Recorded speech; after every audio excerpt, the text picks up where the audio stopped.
Hello everyone. आज है 18 नवंबर और आज की इस क्लास में हम डिस्कस करेंगे 18 नवंबर से बनने वाले करंट अफेयर के सभी इंपॉर्टेंट क्वेश्चंस।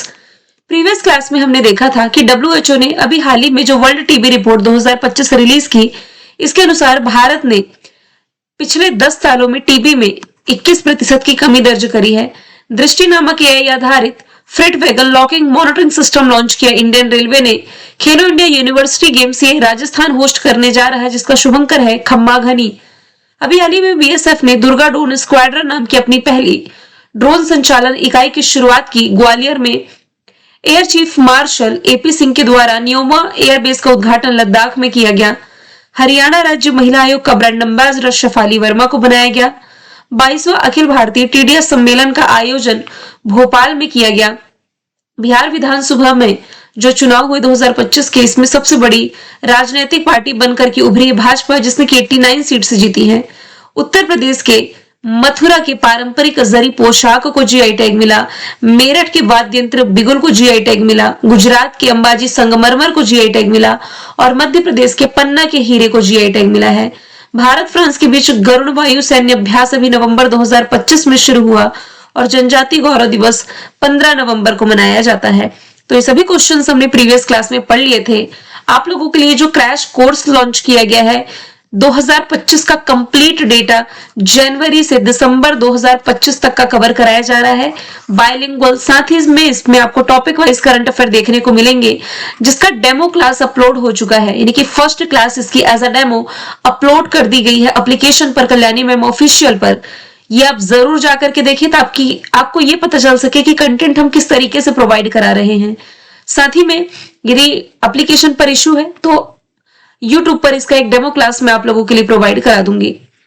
एक इंपॉर्टेंट बात, जो भी स्टूडेंट आज रजिस्टर करते हैं इस बैच के लिए 2025 के कंप्लीट बैच के लिए, इसमें मैं आप लोगों को ई बुक प्रोवाइड करा दूंगी 3 महीने की ई बुक फ्री में। अगस्त, सितंबर, अक्टूबर, ये 3 महीने अभी गए हैं। इन तीनों महीने की ई बुक फ्री ऑफ कॉस्ट आप लोगों को बिल्कुल प्रोवाइड कराई जाएगी। इसमें 1 रुपया भी नहीं देने होंगे और ये भी आपको एप्लीकेशन पर मिल जाएगी सेम। चलिए शुरू करते हैं आज का हमारा पहला सवाल। किस शहर में 44वां भारत अंतरराष्ट्रीय व्यापार मेला शुरू किया गया? तो इसकी शुरुआत रिसेंटली की गई है राजधानी दिल्ली में। ऑप्शन बी इसका राइट आंसर हो जाएगा। एडिशन कौन सा है? 44। तो 44वें नंबर का ये जो भारत अंतरराष्ट्रीय व्यापार मेला है दिल्ली के भारत मंडपम में शुरू हुआ, जिसकी थीम रही है एक भारत श्रेष्ठ भारत, जिसमें कि कई राज्य और देश पार्टिसिपेट कर रहे हैं। यहाँ से दिल्ली का डिस्कशन काफी समय के बाद आया है। यहाँ पर दृष्टिबाधित महिलाओं के लिए पहला T20 क्रिकेट वर्ल्ड कप की शुरुआत की गई। शहरों में वन्य जीव पारिस्थितिक पर्यटन को बढ़ावा देने के लिए वैश्विक वन्य जीव मेला आयोजित किया गया। राजीव वर्मा दिल्ली के मुख्य सचिव बने। सेमिकॉन इंडिया समिट का आयोजन दिल्ली में किया गया, जहां पर केंद्रीय मंत्री अश्विनी वैष्णव ने प्रधानमंत्री नरेंद्र मोदी को पहली स्वदेशी चिप सौंपी, जिसका नाम विक्रम है। विश्व badminton championship next year Delhi host करेगा। दिल्ली पुलिस के नए आयुक्त सतीश गोलचा बने हैं। दिल्ली में 11वां राष्ट्रीय हथकरघा सम्मेलन का आयोजन किया गया, जिस दौरान हार्ट ऑन व्हील्स पहल की शुरुआत की गई। भारत की पहली सोलर एनर्जी से संचालित विधानसभा दिल्ली की बनी। सेंट्रल विस्टा प्रोजेक्ट के तहत बना ये जो कर्तव्य भवन है, इसका उद्घाटन प्रधानमंत्री नरेंद्र मोदी ने किया। एयर पोल्यूशन को कंट्रोल करने के लिए क्लाउड शेडिंग को मंजूरी मिली और देश का पहला ई वेस्ट इको पार्क। साथ ही आपको ये रिलेट करना है, लाल किला में अभी हाल ही में विस्फोट देखने को जो मिला था और इसमें 10 से 12 लोगों की मौत हुई थी। यहाँ पर यदि मैं डिस्कशन करूं कोच्चि के बारे में, केरला की राजधानी है कोच्चि, जहां पर विश्व सागौन सम्मेलन का आयोजन किया गया पहली बार। भोपाल से हमने डिस्कशन किया था कि 22वें नंबर का भारतीय टीडीएस सम्मेलन की मेजबानी इसने नवंबर के महीने में करी है। खेलो इंडिया यूथ गेम्स का 7वां एडिशन बिहार की राजधानी पटना में आयोजित किया गया। शुरुआत यानी कि इससे की गई थी। बिहार पदक तालिका में 15वें नंबर पर, ओवरऑल पदक तालिका में महाराष्ट्र टॉप पर रहा था। सवाल नंबर दूसरा है, किस राज्य को राष्ट्रीय जल पुरस्कार 2025 के तहत सर्वश्रेष्ठ राज्य घोषित किया गया? तो आंसर इसका क्या हो जाएगा? महाराष्ट्र। ऑप्शन नंबर ए इसका राइट आंसर हो जाएगा। महाराष्ट्र ने 6वां राष्ट्रीय जल पुरस्कार 2025 की सर्वश्रेष्ठ राज्य कैटेगरी में पहला स्थान हासिल किया। यह पुरस्कार जल शक्ति मंत्री CR पाटिल द्वारा घोषित किए गए। दूसरे स्थान पर गुजरात, तीसरे स्थान पर हरियाणा रहा था। ये पुरस्कार 2018 में जल संसाधन विभाग द्वारा शुरू किए गए थे। महाराष्ट्र की कैपिटल मुंबई, मुख्यमंत्री देवेंद्र फडणवीस, यहाँ के 5 समुद्री तटों को अंतरराष्ट्रीय ब्लू फ्लैग सर्टिफिकेट दिया गया। गणेश उत्सव को राज्य की उत्सव घोषित किया गया। सतनावरी गांव को भारत का पहला स्मार्ट इंटेलिजेंट विलेज बनाया जाएगा। सुप्रीम कोर्ट ने महाराष्ट्र के हिल स्टेशन माथेरान में हाथ रिक्शा को अमानवीय प्रथा बता करके इसे बंद किया और इसकी जगह पर ई रिक्शा चलाने का आदेश दिया है। पशुपालन और मुर्गी पालन को कृषि का दर्जा दिया गया। शक्तिपीठ एक्सप्रेसवे परियोजना को मंजूरी मिली। देश का पहला अंडर वाटर म्यूजियम, पहली AI यूनिवर्सिटी और स्कूलों में हिंदी को सामान्य तीसरी भाषा में लागू करने की इसने घोषणा करी। महिलाओं के लिए पिंक ई रिक्शा पहल और भारत के GDP में सबसे अधिक कंट्रीब्यूशन देने वाला राज्य। भारत का सबसे गहरे पानी वाले वधावन पोर्ट का उद्घाटन किया गया और गाय को राजमाता की भी उपाधि देने वाला यह पहला राज्य हो जाएगा। सवाल तीसरा है, किसे रिसेंटली रक्षा सचिव के रूप में नियुक्त किया गया? तो अभी हाल ही में जो पराग जैन है, रिसर्च एंड एनालिसिस विंग के पराग जैन को सुरक्षा सचिव के रूप में नियुक्त कर दिया गया है या इन्हें एडिशनल चार्ज दे दिया गया है, आप ये कह सकते हैं। निधि तिवारी प्रधानमंत्री नरेंद्र मोदी की निजी सचिव है। संजय मल्होत्रा जो है ये RBI के 26वें नंबर के गवर्नर हो जाएंगे। नेशनल सिक्योरिटी एडवाइजर ये अजीत डोभाल है। इस क्वेश्चन में देखिए सचिव का डिस्कशन है, सचिव की नियुक्ति की बात की जा रही है। तो यहां से उपराष्ट्रपति जो CP राधाकृष्णन, एक तो ये बने, इनके सचिव अमित खरे रिसेंटली बने। खान सचिव पीयूष गोयल, बिहार के मुख्य सचिव प्रत्यय अमृत, उत्तर प्रदेश के मुख्य सचिव शशि प्रकाश गोयल, वित्त मंत्रालय में राजस्व सचिव अरविंद श्रीवास्तव, वित्त सचिव अजय सेठ, रक्षा सचिव राजेश कुमार सिंह, विदेश सचिव विक्रम मिस्त्री, गृह सचिव गोविंद मोहन, कोयला मंत्रालय के सचिव विक्रम देवदत्त, अल्पसंख्यक मामलों के मंत्रालय के सचिव चंद्रशेखर कुमार, स्वास्थ्य सचिव पुण्य सलिला श्रीवास्तव, इस्पात सचिव Sandeep Poundrik, cabinet secretary TV Somanathan. सवाल चौथा है, किसके द्वारा इसरो को पहला मानव रेटेड L110 विकास इंजन सौंपा गया है? तो रिसेंटली सौंपा गया है गोदरेज एरोस्पेस के द्वारा। इसी गोदरेज एरोस्पेस ने इसरो को पहला मानव रेटेड ये जो L110 विकास इंजन है ये सौंप दिया है, जो कि गगनयान मिशन के लिए महत्वपूर्ण है।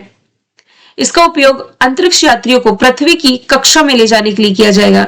तो सौंपा किसने है? गोदरेज एरोस्पेस ने। किसे सौंपा है? इसरो को। इंजन का नाम क्या है? मानव रेटेड L110 विकास इंजन।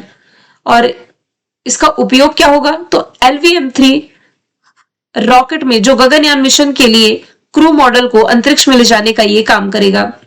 इसरो का फॉर्मेशन ईयर 1969, बैंगलोर में हेडक्वार्टर वी नारायण अध्यक्ष है। इसने भारत का सबसे भारी कम्युनिकेशन सैटेलाइट लॉन्च किया, CMS-03 नाम है। भारत का पहला मानव अंतरिक्ष यान मिशन का नाम गगनयान है, 2027 तक लॉन्च होगा। जनवरी 2025 में इसने अपना 100वां मिशन लॉन्च किया, श्रीहरिकोटा आंध्र प्रदेश के सतीश धवन अंतरिक्ष केंद्र से। इसने PSLV C-60 रॉकेट के माध्यम से स्पेसएक्स मिशन का सफल परीक्षण किया। लेह लद्दाख में इसने अपना पहला एनालॉग अंतरिक्ष मिशन लॉन्च किया और इसरो और नासा का संयुक्त प्रोजेक्ट है Nisar. NASA ISRO synthetic aperture radar इसकी फुल फॉर्म है। पांचवा सवाल है, किस स्थान पर भारत के पहले रिवर टर्मिनल का उद्घाटन किया गया? तो इसका उद्घाटन रिसेंटली किया गया है असम में, असम के गुवाहाटी में। किस नदी पर? तो ये ब्रह्मपुत्र नदी पर स्थित है और इसका नाम हो जाएगा गुवाहाटी गेटवे टर्मिनल और जेट्टी। इसका उद्घाटन केंद्रीय वित्त मंत्री निर्मला सीतारमण ने 7 नवंबर 2025 को किया। तो स्थान क्या है? असम का गुवाहाटी। जिस नदी पर किया गया ये ब्रह्मपुत्र नदी है। नवंबर के महीने में किया गया है वित्त मंत्री निर्मला सीतारमण जी के द्वारा। यदि बात की जाए गोवा की, तो गोवा में हर साल की तरह इस साल भी international film festival of India का आयोजन किया जाएगा। इम्फाल से रिलेट करेंगे तो अभी 12 नवंबर से राष्ट्रीय जनजातीय फिल्म महोत्सव और कार्निवल की शुरुआत मणिपुर के इम्फाल से की गई। ऋषिकेश से यदि रिलेट करेंगे तो जो ऋषिकेश में 100 साल से पुराना जो लक्ष्मण झूला था ना, इसी के स्थान पर एक नया ग्लास ब्रिज बनने जा रहा है जिसका नाम हो जाएगा बजरंग सेतु। अगला सवाल है, किस देश ने हाल ही में दुनिया का पहला ग्रीन फ्यूल लेवी शुरू किया है? तो आंसर इसका हो जाएगा सिंगापुर। ऑप्शन नंबर 20 का राइट आंसर है। सिंगापुर ने दुनिया का पहला ये जो ग्रीन फ्यूल लेवी शुरू किया है। ये लेवी स्थायी विमानन ईंधन यानी कि सस्टेनेबल एयरक्राफ्ट फ्यूल की खरीद के लिए अगले साल से देश से प्रस्थान करने वाले हवाई यात्रियों पर लागू होगी। इस क्वेश्चन को थोड़ा मैं आसान लैंग्वेज में समझा देती हूँ। यहाँ पर जो टर्म लिखा हुआ है लेवी, लेवी का क्या मतलब हुआ? टैक्स, या आप इसे हिंदी में कह सकते हैं कर। तो ग्रीन फ्यूल लेवी एक तरह का टैक्स है जो पारंपरिक या फिर आप कह सकते हैं प्रदूषणकारी जो ईंधन स्रोत होते हैं ना, इन्हीं की बजाय जो ग्रीन या आप कह सकते हैं कि हरित और टिकाऊ ईंधन जैसे कि सस्टेनेबल एयरक्राफ्ट फ्यूल जो होते हैं, इसी के उपयोग को बढ़ावा देने के लिए लगाया जाता है।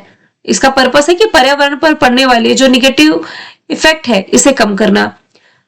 यदि बात की जाए यहां से सिंगापुर की, जो कि इस ग्रीन फ्यूल लेवी की शुरुआत कर रहा है, सिंगापुर की capital Singapore city, currency dollar, president Tharman Shanmugaratnam, प्रधानमंत्री लॉरेंस वोंग है।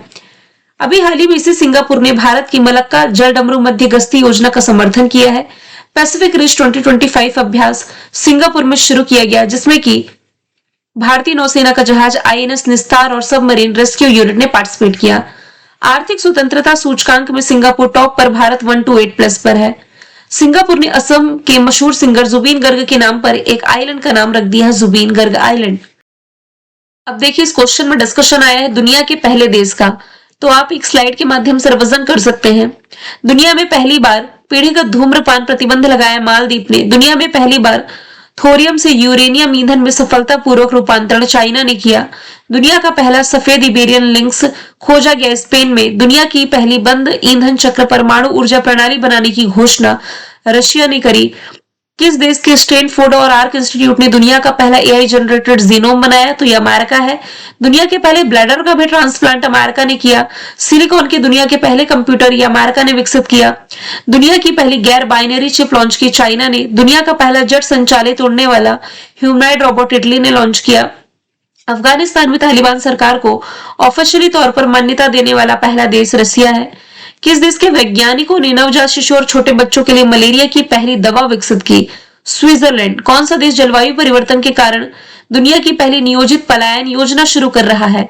तुवालू, और ये अपनी जनसंख्या को धीरे धीरे ऑस्ट्रेलिया में शिफ्ट करने जा रहा है। राइट बैंक नाम से दुनिया का पहला एआई संचालित बैंक मलेशिया ने लॉन्च किया। और दुनिया की पहली एआई जनरेटेड मंत्री, इसका नाम डिएला है, जो कि अभी हाल ही में अल्बानिया में लॉन्च की गई। सवाल 7वां है, किस राज्य में अंतरराष्ट्रीय पर्यटन मार्ट के 13वें संस्करण का आयोजन किया गया? तो इसका आयोजन अभी हाल ही में किया गया है सिक्किम में। 13 नवंबर से शुरू हुआ, 16 नवंबर तक सिक्किम के गंगटोक में आयोजित किया गया। भारतीय पर्यटन मंत्रालय, भारत सरकार और सिक्किम सरकार के सहयोग से इंटरनेशनल टूरिज्म मार्ट मंत्रालय का वार्षिक कार्यक्रम है, जिसका उद्देश्य है नॉर्थ ईस्ट रीजन के टूरिज्म संभावनाओं को घरेलू और अंतरराष्ट्रीय हितधारकों के सामने प्रेजेंट करना, जिसे अक्सर भारत की अष्टलक्ष्मी भी कहा जाता है।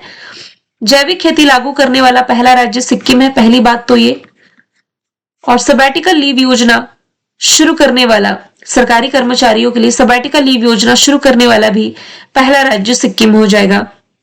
पुरी और सुनापुर को 2025-26 के लिए प्रतिष्ठित ब्लू फ्लैग सर्टिफिकेट दिया गया। किस राज्य में है? तो ये ओडिशा में स्थित हो जाएगा। सुनापुर बीच को लगातार तीसरी बार ये सम्मान मिला है, जबकि पुरी का गोल्डन बीच 7वीं बार इस सूची में शामिल हुआ है। डेनमार्क की संस्था FEE यानी कि फाउंडेशन फॉर एनवायरमेंटल एजुकेशन ये सर्टिफिकेट प्रदान करती है कि समुद्र के किनारे, मान लीजिए समुद्र है, समुद्र के किनारे जो बीचेस हैं ये कितने साफ है, यहाँ पर जो गार्बेज का मैनेजमेंट है वो कैसा है, कुछ पैरामीटर के आधार पर ये सर्टिफिकेट दिए जाते हैं। ओडिशा की राजधानी भुवनेश्वर मुख्यमंत्री मोहन चरण मांझी, राज्यपाल हरिबाऊ कंबलपति है। नेशनल पार्क में सिमलीपाल भीतरकनिका झील में चिल्का झील। करंट से रिलेट करेंगे तो शक्तिश्री पहल की शुरुआत की गई। एक और यात्रा मोबाइल ऐप रथ यात्रा के दौरान लॉन्च किया गया। टाटा स्टील ओडिशा में ही भारत की सबसे बड़ी ब्लास्ट फर्नेस की शुरुआत कर रही है। मनकुडिया समुदाय को विशेष आदिवासी समूह का दर्जा मिला। भारत की पहली सिलिकॉन कार्बाइड सुविधा की शुरुआत की गई। 24/7 चलने वाला अनाज एटीएम, महिलाओं के लिए पीरियड देने वाला तीसरा राज्य, और राज्य के तटीय गांवों को यूनेस्को द्वारा सुनामी रेडी के रूप में मान्यता दी गई। जनवरी के महीने में 18वां प्रवासी भारतीय दिवस सम्मेलन भुवनेश्वर में आयोजित किया गया। राजकोषीय स्वास्थ्य सूचकांक में टॉप पर है 67.8 के रेटिंग के साथ। अगला सवाल है, हाल ही में भारत जो है ये दुनिया का कौन सा सबसे बड़ा पेटेंट फाइलर बन गया है? आंसर इसका हो जाएगा छठवां, ऑप्शन नंबर सी इसका राइट आंसर है। अपना जो देश है भारत दुनिया का छठा सबसे बड़ा पेटेंट फाइलर बना है। पहली बात तो इस टर्म का मतलब मैं आप लोगों को समझा देती हूँ। मान लीजिए किसी पर्टिकुलर व्यक्ति के द्वारा कोई नवाचार किया गया, कोई इनोवेशन किया गया, ये एक कोई नई उपलब्धि हासिल की, तो इसका ये क्या करेगा, करा लेगा, पेटेंट करा लेगा। पेटेंट करा लेगा यानी कि इसका क्रेडिट जो है इस व्यक्ति के अलावा कोई नहीं ले सकता। फॉर एग्जाम्पल जैसे बाटा कंपनी है, फॉर एग्जाम्पल जैसे कि रिबॉक कंपनी है ना, फुटवेयर ब्रांड है, तो इसका कोई लोगो होता है, जैसे एडिडास का हो गया, नाइकी का हो गया, कुछ लोगो होता है ना, तो ये लोगो इसने पेटेंट करा लिया है कि रिबॉक का यही लोगो होगा, नाइकी का यही लोगो होगा। इस लोगो का इस्तेमाल और कंपनी नहीं कर सकेंगी। लेकिन आप जानते हैं मार्केट में फिर इसके कुछ डुप्लीकेट्स भी मिलते हैं, लेकिन डुप्लीकेट तो डुप्लीकेट ही होता है, लेकिन ओरिजिनल ब्रांड का जो पेटेंट है ये केवल इसी कंपनी के पास होगा, है ना, यानी कि अधिकार केवल इनके पास होता है। मेन देश में कुल 64,000 से अधिक पेटेंट आवेदन दायर किए गए, जिसमें से 55% से अधिक आवेदन भारतीय निवासियों द्वारा दाखिल किए गए हैं। और अभी आपको मालूम ही है इनोवेशन के मामले में देखिए भारत पीछे नहीं है। ग्लोबल इनोवेशन इंडेक्स जो अभी रिसेंटली रिलीज किया गया, भारत की रैंकिंग पिछले वर्षों की तुलना में यदि हम देखें तो 81वें स्थान से बढ़कर के 38 प्लेस पर पहुंच गई है, जो कि अनुसंधान क्षमता और तकनीकी प्रगति की दिशा में एक नई उपलब्धि आप इसे कह सकते हैं। सवाल 10वां है, राष्ट्रपति द्रौपदी मुर्मू ने नवंबर 2025 में किन दो देशों की यात्रा करी, जो किसी भारतीय राष्ट्राध्यक्ष की इन देशों की पहली राज्य की यात्रा रही? तो प्रेसिडेंट द्रौपदी मुर्मू अभी दो अफ्रीकी कंट्री के दौरे पर थी, अंगोला और बोत्सवाना, इन दोनों ही कंट्री इसका राइट आंसर हो जाएगा। तो 11 नवंबर को तो ये अंगोला गई हुई थी, अंगोला अपनी आजादी का 50वां वर्षगांठ मना रहा था जिसका समारोह था। फिर 12 नवंबर को ये बोत्सवाना गई, यहाँ के राष्ट्रपति ड्यूमो गिदोन बोको से इन्होंने मुलाकात करी है। इस दौरान बोत्सवाना के नेचर रिजर्व में राष्ट्रपति द्रौपदी मुर्मू को 8 चीते प्रतीकात्मक रूप से सौंपे गए। मैंने बताया ही था कि बोत्सवाना से भी चीते अब भारत में आने हैं। अब इन दोनों कंट्री को मैप के थ्रू देखते हैं। यहां आप देख पा रहे हैं तो ये बोत्सवाना है, लैंडलॉक कंट्री है, समुद्री सीमा नहीं है इसकी, लेकिन यहां पर यदि देखेंगे तो अंगोला है। ये आपका अटलांटिक ओशन से बॉर्डर शेयर कर रहा है आपका अंगोला। तो अंगोला की राजधानी लुआंडा, करेंसी इसकी क्वांचा, राष्ट्रपति लॉरेंको 11 नवंबर को इसने स्थापना दिवस मनाया है। बोत्सवाना एक लैंडलॉक कंट्री, कैपिटल गैब्रोन, करेंसी पुला, राष्ट्रपति ड्यूमो गिदोन है। ये दुनिया के सबसे बड़े हीरा उत्पादक देशों में से एक है। 11वां सवाल है, भारत अंतरराष्ट्रीय फिल्म महोत्सव 2025 का country of focus, partner country और स्पॉटलाइट कंट्री कौन चुनी गई है? तो क्रमशः यहां पर लिखा हुआ है, देखिए इसमें सबसे पहले क्या है, कंट्री ऑफ फोकस तो ये जापान है, फिर पार्टनर कंट्री तो स्पेन है, फिर स्पॉटलाइट कंट्री तो ये ऑस्ट्रेलिया है। तो क्रमशः ही आप रिलेट कर सकते हैं। यदि बात की जाए कि ये भारत अंतरराष्ट्रीय फिल्म महोत्सव हो कहां रहा है, तो ये गोवा में हर साल की तरह 20 नवंबर से शुरू होगा, 28 नवंबर तक चलेगा। इस बार इसका 56 एडिशन है। थीम है रचनात्मक और प्रौद्योगिकी का संगम, और ये आयोजित किया जाता है सूचना और प्रसारण मंत्रालय, नेशनल फिल्म डेवलपमेंट कॉर्पोरेशन और इंटरटेनमेंट सोसाइटी ऑफ गोवा द्वारा आयोजित किया जाता है। दो इंपॉर्टेंट डेज हमने देखने हैं। राष्ट्रीय मिर्गी दिवस जो है ये अभी हाल ही में मनाया गया है। कब? तो ये मनाया जाता है 17 नवंबर को मनाया गया है recently. Epilepsy foundation of India ने भारत में मिर्गी रोग को कम करने के लिए एक राष्ट्रीय अभियान के रूप में राष्ट्रीय मिर्गी दिवस की स्थापना करी थी, और इसे मनाए जाने की शुरुआत 2015 में की गई। WHO के अनुसार दुनिया भर में 50 मिलियन मिर्गी के रोगी हैं और भारत में लगभग 10 मिलियन लोग मिर्गी रोग से प्रभावित हैं। आप ये याद रखें कि फरवरी महीने के दूसरे सोमवार को अंतरराष्ट्रीय मिर्गी दिवस आता है, लेकिन भारत में राष्ट्रीय मिर्गी दिवस 17 नवंबर को मनाया गया। अगला सवाल है, राष्ट्रीय प्रेस दिवस कब मनाया जाता है? तो ये अभी हाल ही में 16 नवंबर को मनाया गया, क्योंकि इसी दिन प्रेस काउंसिल ऑफ इंडिया की स्थापना की गई थी। ये 16 नवंबर को की नहीं गई थी, ये तो की गई थी 4 जुलाई 1966 1966 को, लेकिन ये प्रभावी हुआ था 16 नवंबर से, इसलिए 16 नवंबर को मनाया जाता है नेशनल प्रेस डे। और पीसीआई के अध्यक्ष वर्तमान में रंजना प्रकाश देसाई है। यहां से आप ये भी रिलेट कर सकते हैं, press freedom index reporters without border नामक संस्था रिलीज करती है। प्रेस फ्रीडम इंडेक्स में कंट्री जो टॉप पर है नॉर्वे हो जाएगी। आपको ये बताना है 2025 के प्रेस फ्रीडम इंडेक्स में इंडिया की क्या रैंकिंग है। नवंबर के महीने में हमने वर्ल्ड विजन डे 1 नवंबर देखा है, वर्ल्ड सुनामी अवेयरनेस डे 5 नवंबर देखा है और 5 नवंबर को ही गुरु नानक देव की 556वीं जयंती, 7 नवंबर राष्ट्रीय कैंसर जागरूकता दिवस, विश्व शांति विकास के लिए विज्ञान दिवस 10 नवंबर, 11 नवंबर राष्ट्रीय शिक्षा दिवस, 12 नवंबर निमोनिया डे, 13 नवंबर दयालुता दिवस, 14 नवंबर नेशनल चिल्ड्रन डे और वर्ल्ड डायबिटीज डे। मैंने कल आपसे पूछा था भारत का सब पहला कौन सा राज्य जिसने सवेतन पीरियड लीव अवकाश देने की मंजूरी दी या पीरियड लीव देने की मंजूरी दी। आंसर इसका था कर्नाटका। आज का सवाल है किस स्थान पर क्वाड देशों के बीच मालाबार युद्ध अभ्यास शुरू किया गया। आंसर इसका जो भी आप कमेंट बॉक्स में बताएं। मिलेंगे नेक्स्ट वीडियो में। Thank you so much.